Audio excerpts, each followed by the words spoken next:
This interview is being conducted for the Queer Lives Oral History Project. My name is Dr. Sue Morrison and the respondent is Jack Dickson. This is the 29th of November 2024 and the interview is taking place at the Marie Trust in Glasgow. Thank you very much for agreeing to be interviewed for this project. Anytime, sir. And I apologise in advance for my fading voice. For the record, would you please confirm your full name? I am Jack Dickson. Thank you. I'm not going to ask you what year you were born. I think that's very impolite. Tactful. Can I ask where you were brought up though? I was brought up in Saltcoats on the Ayrshire coast. And you now live in Glasgow? Yes. When did you move to Glasgow? I moved up here in 1981, I think, yeah. No, in fact, 1983. Right, so 41 years ago. Wow. Can I just ask you, what were your first impressions of Glasgow? Having been born and brought up in a small town on the west coast of Scotland, as far as everyone from Saltcoats was concerned, and this wasn't just me, coming to Glasgow was the big deal. You know, Glasgow was the big city. Everything happened in Glasgow, and almost everyone who was anyone in Saltcoats when I was growing up wanted to get out of Saltcoats and move to Glasgow as soon as they possibly could. So what was it that attracted you to Glasgow in particular? I was very into music and bands and fashion, so Glasgow just had all that. You could go and see bands, you could go to clubs and dance, you could go to a much better selection of shops than they had in Saltcoats. It was every cliche, you know, everything that wasn't happening in Saltcoats, everything that I felt I didn't have access to in Saltcoats, I could get access to in Glasgow. Thank you. I'll take you to Saltcoats and growing up there. What was it like growing up in quite a rural coastal village? It wasn't a village, it was a town, and it was on the Ayrshire coast, so it was a seaside town. In fact, Saltcoats is the place where generations of Glaswegians came down for a fortnight in the summer, and that was the one fortnight in which it always poured. So interestingly, Saltcoats didn't have any industry itself, but on one side it had Ardrossan, which had the oil refinery, and on the other side it had Stevenson, which had ICI. So in its day, at its height, it was quite affluent. Everybody had a job. When did that change? That changed in the late 1970s, early 80s, when ICI started to close. And it was one of those big employers. You know, if almost everybody had a friend or a family member who worked in ICI, and if your dad worked in ICI, you worked in ICI too. And it's so strange, Sue, because you look back and you think, and I did think that this at the time, that there was something horrible about working in factories. If you were working in a factory, you were in a dead-end job and your future was completely grim, and you know, your opportunities were like that side. Standing from the perspective I'm in now, with the conditions in the world that exists now, they might be factory jobs, there were secure jobs, there were really well paid jobs, and it was one of those things, you know, every cliche is true. You don't know what you have until it's gone. That's very true. So you went to school in Saltcoats. Yes. Could I just ask, have you come out as queer? Do you class yourself as queer? Well, it's an odd thing. I don't think I've ever come out as such, but that's because I think everybody knows. I mean, it's sort of like, and queer is one of those words. It's now become so all encompassing.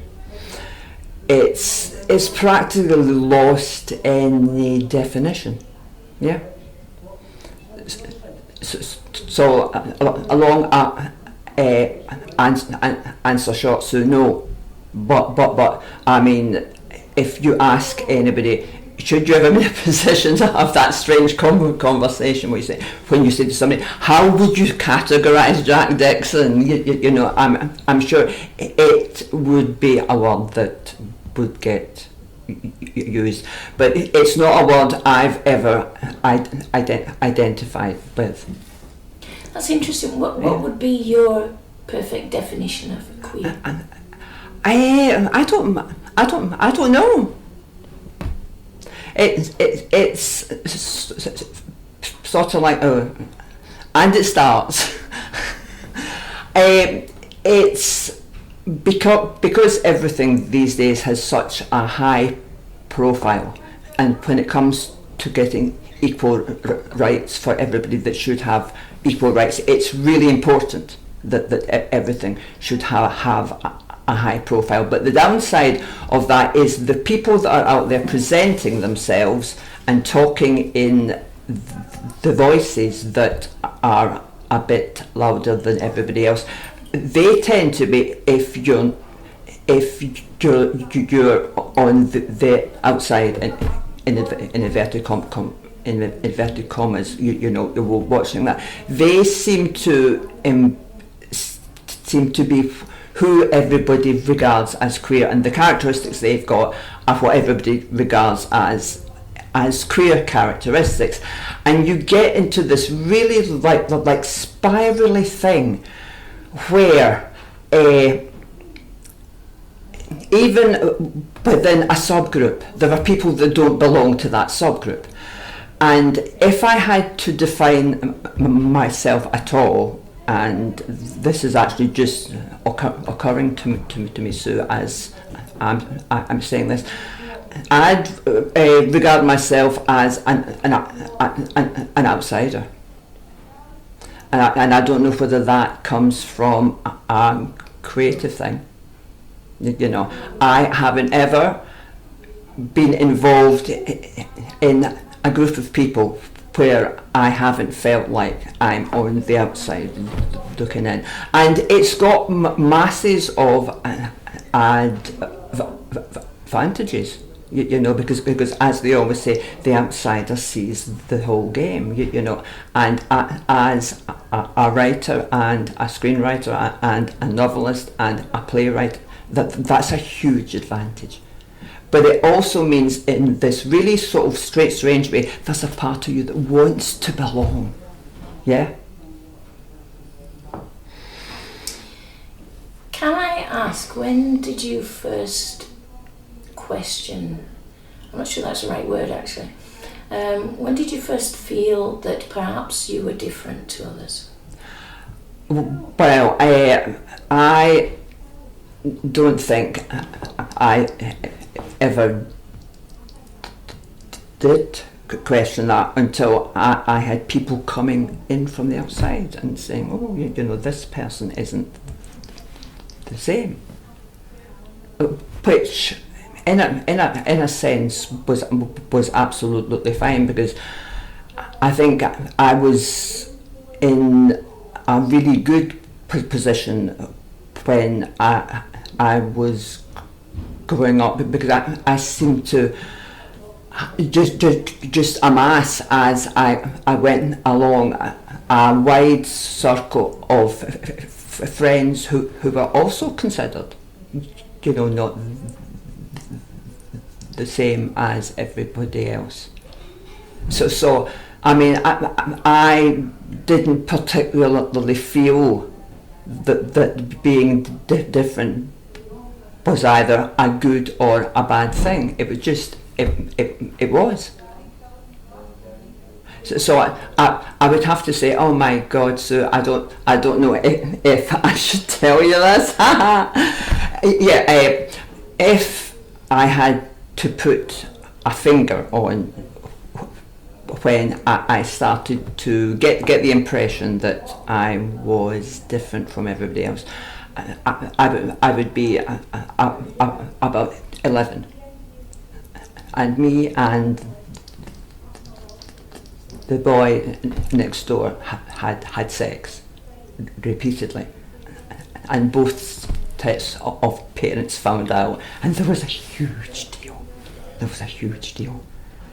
And I mean, I thought it was just sexual experimentation. I still think it was just sexual experimentation. It didn't do me any harm.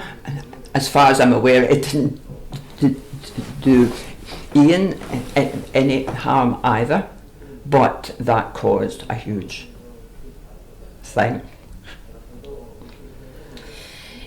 In fairness, any 11-year-olds having sex would cause an uproar. I think it would surprise folk, though, how much sexual experimentation goes on. Yeah. At 11 and even younger. And no. So I'm intrigued by this sexual experimentation at a very young age. So did that involve girls as well as boys, or? Oh yeah. Everything, and it did come as a big surprise to me as I got older, and we were having conversations with friends. It was a big surprise to me that not everybody did this. While I do say that it might surprise people how many people actually did, I think it's fair to say that it wasn't everyone's experience. Do you think experimentation as a youngster, a teenager, is quite normal? Oh yeah. And I think also to the thing that it does, it puts sex into perspective completely, and it puts sex and love in a completely different place. And I firmly believe sex and love are completely different things, and should not be conflated. And an awful lot of the problems that people have in society have in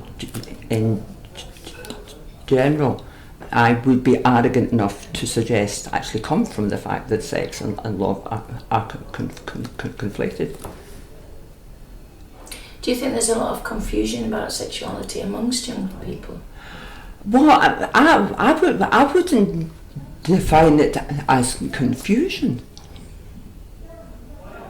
I think kids going, again, completely from my own personal experience, I think kids will quite happily sexually experiment, and I don't think it means that you're confused. I think it just means that you are a sexual creature. As you were growing up, did you come across anyone who was questioning their gender at a young age? No. more recent years, it has become a big issue. Yes. That youngsters want to change gender. Yes. Or achieve their correct yes. gender. And some of these youngsters are very young. Yeah, sure. So when do you think that started to change? Because we're kind of a similar age, and I don't recall that being an issue at all. No. I think people's acceptance of what it meant to be male in our day so, and what it meant to be female was a lot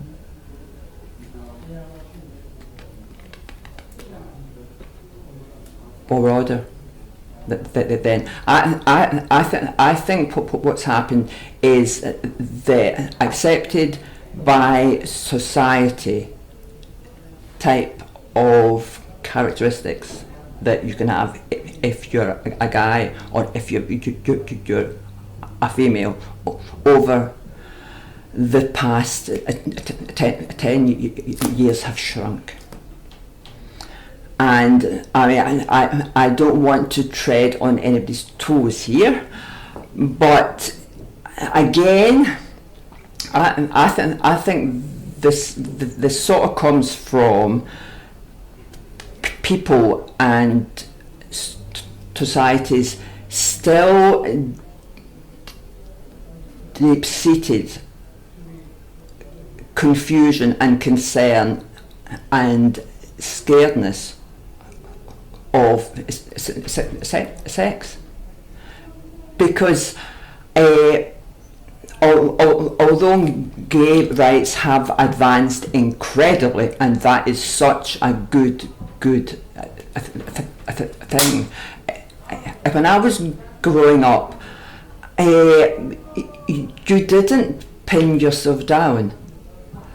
And you only pinned yourself down when that was imposed on you from the outside. And I completely get that one of the big reasons that gay rights did get established was because hundreds of thousands of gay men and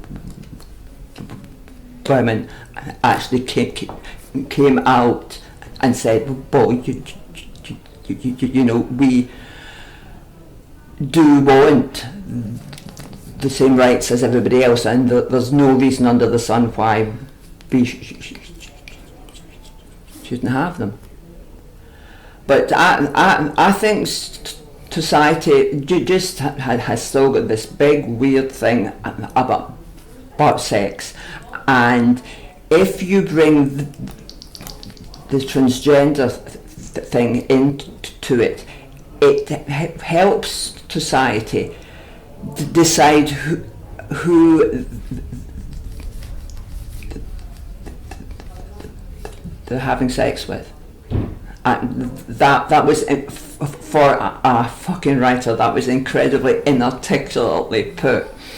But for some reason, and you know there probably are a whole host of reasons, it matters to society more and more whether they are a man having sex with a man having sex with a woman having sex with a woman having sex with a man. That seems to matter. And anything that gets in to that mix that puts any ambiguity in it just blows people's wee minds. It does. And so it's incredibly scandalous in this day and age that it still does. You would really think with the problems in the world, people would have more to think about. When you were at school, did you face any barriers to your education or your aspirations? No. Do you know anyone that did because of their sexuality? No. What about after work? Did you have any firm ideas about what you wanted to do? Oh God. Well, as I said early on, I was into music, and I was into fashion.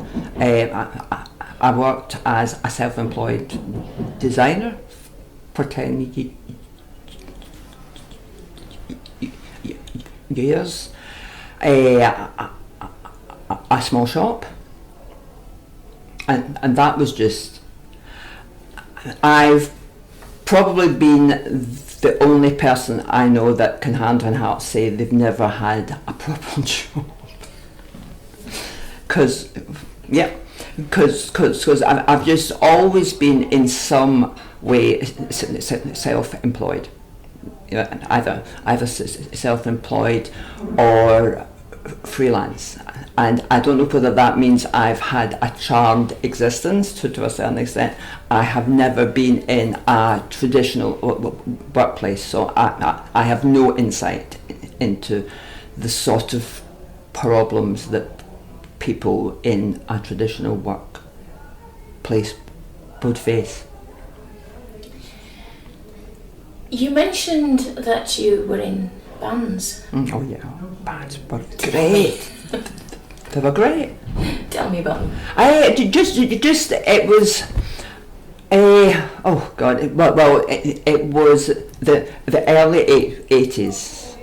So you were talking about a post-punk, and it was incredible because it was still possible in those days to self-finance.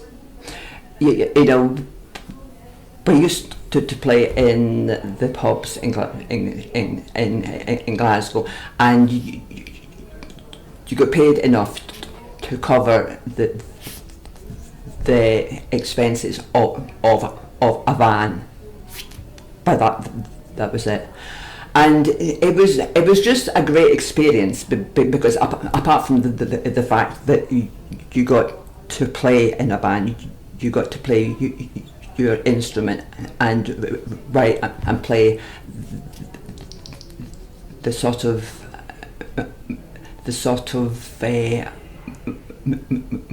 music you were into. You also got an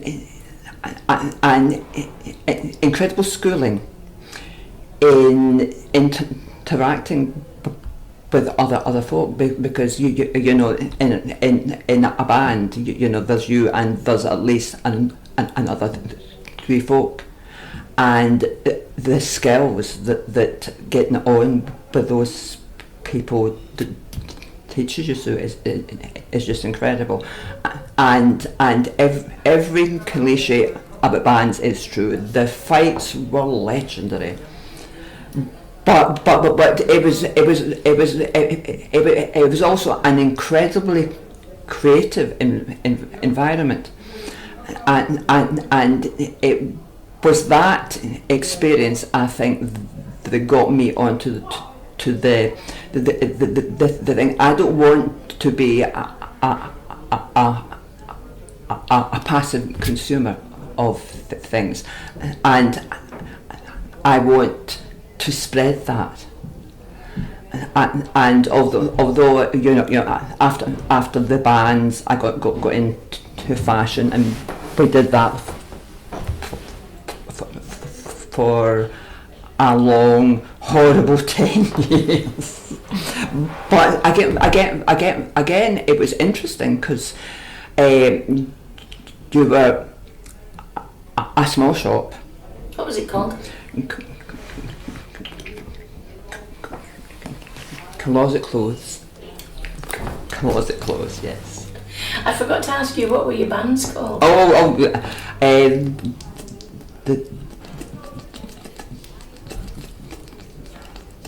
The Dice Men was one of the bands.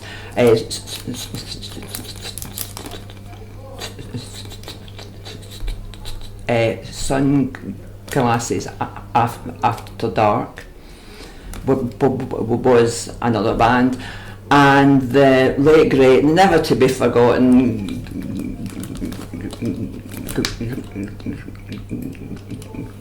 Gomorrah and the Sodomites. Best band name ever, Sue. Best band name ever. Simple. Right, so you were in bands, you opened a fashion store, you designed fashions. How did you get into creative writing? The shop closed, and I was unemployed, and this was back in the days when you got supplementary allowance, and supplementary allowance meant that you signed on every fortnight, but apart from that you were left. So I'd always been a big consumer of crime fiction. So I thought I can write this. So I started. I wrote 4 complete 80,000 word books. So before I got into print, 4 complete novels, just fucking writing them. So I got into print with a small independent publisher. And I did 4 books, but them that didn't set the heather on fire at all. But I got paid for that. I then diversified into what is euphemistically called erotica, which paid so much better. So I started writing that. I did that for 4 years, and then completely by accident I applied to Scottish Screen to get a place on a scheme for writers who wanted to become screenwriters.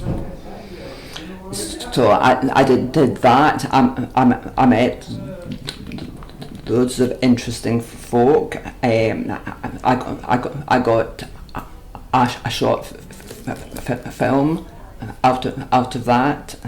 I got commissioned to do a full screenplay, and a full length film got made, and off the back of that, the producer that I was working with on that had a connection at River City.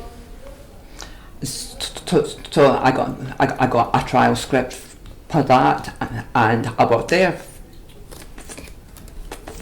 for ages. I did 42 half-an-hour scripts, and so, and no harm to the River City, because they were really nice, and I learned so much, and I was so well paid. You have no idea. So well paid, but after that I had no soul left. It sucks the soul from you, so in no uncertain terms. And after that, I'm trying to remember how I got into plays.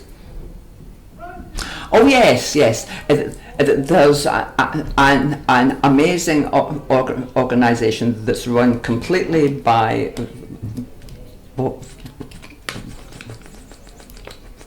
volunteers called Stage page, and they advertised for a 10-minute extract from a play, and if your play got picked, you would get that workshopped up and performed. So I applied for that. I sent in my 10-minute thing, and which actually ended up as an extract from a full-length play, because for reasons I can't quite remember now, I started writing plays because plays seemed to be the only thing that I hadn't had a go at. So I did that. It got chosen. The director of that was also a playwright who had been given the opportunity by a play pie and a pint to direct a play, so he directed mine. I got that on. I got paid for that. I got a second play pie and a pint on and got paid for that too. I got other odds and sods on. But as I'm sure everybody's aware, the creative scene in Scotland is underfunded like mad. And the bulk of the big theatres started to be incredibly conservative in the sort of plays that they wanted to put on. So it was at that point that I started to apply to Creative Scotland to finance my own stuff. And as they say, so the rest is history. You've been very modest here, because I know you're a much acclaimed writer. You've got massive achievements. You've currently got an award. Tell me about this award you've got. Yes. Yes. The union in Scotland for playwrights is the Scottish Society of Playwrights, and I'm a member. And this year is their 50th anniversary, and as a celebration of that, they commissioned 10 writers to go away and do a project. So I got that, and I did a rehearsed reading of a short piece that I put together that was written by people in the local community, and it was great. So I had a complete. It was smashing, and it felt so good to go to somewhere like Springburn. And just that it was there, blah blah blah, but to try and get my thoughts phrased here. It felt good to go into a community where there was a lot of anger and a lot of stories that hadn't been told, and just get those stories told. And I have to say, hand on heart, having spent my entire life to date as an outsider, it's when I'm talking to the people in these communities. I have absolutely no right to say this, but I feel involved. I feel I have somehow, by some miraculous process, moved from the outsider to the outsider that's always on the outside, trying to belong. I feel I've got that. I feel I've found that, and I don't care whether it doesn't pay all that well, because you can go into projects like that, and you emerge with your soul intact and your heart has been increased so much. End of. You've worked in quite a few different communities now.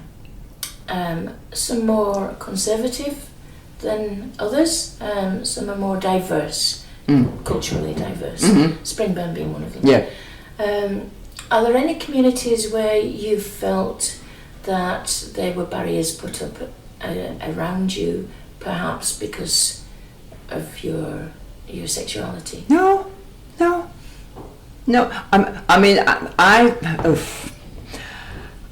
I feel if you go into these communities and your concern as an artist is them. I mean, all the communities are interested in is this person going to tell my story? And if you go into these communities and you make it all about you, and I'm an artist and I'm so special, and you know, blah blah blah. Obviously, you're going to get antagonism. But I think it's interesting with the sexuality thing and the gender thing. The people who have always been accepting of any sort of ambiguity are the upper class, because the upper class are rich enough not to fucking care, and the working class, because the working class own their own. The people who have problems with it are the middle class, because the middle class are in that horrible sort of position. They're trying wildly to make sure they're better than the working class, and they're aspiring like mad, and they want to appear, you know, towards the upper end of the class structure. To hand on heart, no, I haven't ever felt anything at all, and it's awful. I mean, I don't want to pass judgment on anybody else's experience, because I've said once already, and I'll say again, I'm speaking for myself from my own personal experience. But you can't help feeling, I mean, people need to get over themselves. I mean, the world is in chaos. You know, there's people have got other things to think about than where you put your dick. I mean, basically, that's it. Yeah. And I think if you get a sense of perspective, and I do completely acknowledge I'm in a completely charmed situation now, because I can look back, and if I was to give any message to my younger self, I would say get over yourself, and get over yourself sooner. Yeah. What do you think are the current barriers that a lot of queer people still face? Well, as I said, I haven't ever felt anything like that at all, but that's because I have been in the situation I've always been self-employed, and I've always been freelance, and I'm sure there are sort of jobs and workplaces where people have an awful time. But again, so I don't have any insight into that. I think it's bad. I mean, I think it's awful. Yeah. I mean, you know. What are your hopes for the future of the LGBT plus communities? I think what would be really good would be if people would stop sectioning themselves off. I completely understand why when you're fighting for equal rights, which is such an important thing, that it has got all sorts of advantages if you can present yourself as a certain group. But what that group does, what presenting yourself as a group does to groups who aren't included, it makes them think that you think that you're special, and you're not special. But at the same time, you are special because everyone's special. And I think we need to start. We need to start to build alliances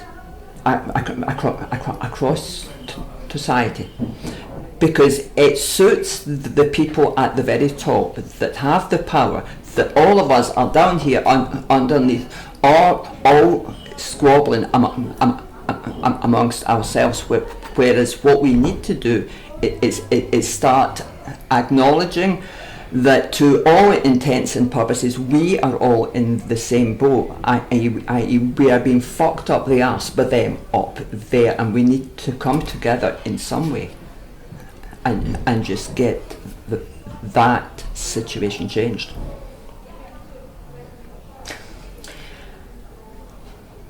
You're not at that age yet, but have you ever thought about elder care? Yeah, I bet. Yes, yeah. I mean, I have this Quentin Crisp type fantasy that what I'll do when Tom dies, or if Tom dies. But he will die eventually, or if Tom dies before me, I'd like to go and stay in a hotel. Sorry, can I just ask you? Oh, so sorry. It's going to pick up that. I'm really sorry. No. Can you pick it up? Yes. Yes. I'd like to somehow arrange it. I don't know whether this is possible at all. To do a Quentin Crisp type thing, and go and stay in a hotel where the room would be nice and spacious and warm, and it would get cleaned and tidied by somebody else that wasn't me, and I would have access to food that I didn't have to make. I would have somewhere that I could bring people back to if I wanted to bring people back. But I completely admit that I am yet again in a charmed situation to be able to consider that as an option. Some people have kind of mooted the idea of queer-only care homes. What do you think to that idea? I think that sounds both at the same time like an absolutely fabulous idea and a fucking nightmare. The fighting that would go on, so but I mean, is it not supposed to be our squabbles that will keep us young? Yeah. Jack, I think we're running out of time. Oh, damn, Sue. So I'm going to ask you one final question. Do you have any questions? Have I missed anything? No. I would actually just like to say, because I have stressed throughout this that you know, I am living a completely charmed life, and I possibly am at the opposite end of a lifespan that an awful lot of people watching this might be at. I would just like to reassure anybody young, you know, keep going, it gets better. And not only does it get better, it gets really good. So keep going. Yeah? Thank you so much, Jack. Appreciate this. Thank you. Thank you, Sue. Cheers.